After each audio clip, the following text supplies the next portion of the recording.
ሙቲና አይምዬን እንግዲህ እኛ በባለት በሀበሻ ቀሚስ ስንጠብቃቸው እንደዚህ በሱሪ በቁንጣ እንደዚህ አምሮባቸው ዝንጥ ብሎ እንግዲህ ጀግና ሁለት ሴቶች ብቅ ብለዋል ማለት ነው።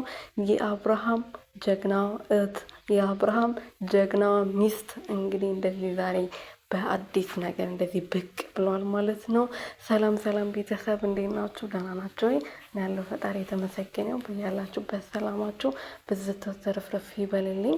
እንግዲህ በዓሉን በአበሻ ቀሚስ ነበረ ሲከበር የምናውቀው። ለማንኛውም የኔ እንቆች በጣም ነው የምታምሩት። ከአይን መድኃኒዓለም የሚጠብቃችሁ ከክፉ ነገር በሙሉ ማለት ነው። እና ያው ለአብርሃም እህቱ ለሩትዬ ደግሞ የመሰለች ንግስት ሚስት እያለው ነው እንግዲህ ከኤርሜላ ጋር ሸሽ ገዳሚ እያለ ያለው። ሩትዬና ሀይሚዬ በነገራችን ላይ በጣም የሚዋደዱ በጣም ደስ የሚሉ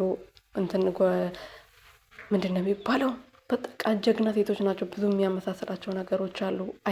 አይበርቱም፣ በወንድ ልጅ አይመኩም እና በጣም ጎበዞች ሴቶች ናቸው። ለማንኛውም ሁለታችሁንም እንኳን አደረሳችሁ። በኋላ በሀበሻ ቀሚስ እንጠብቃችኋለን።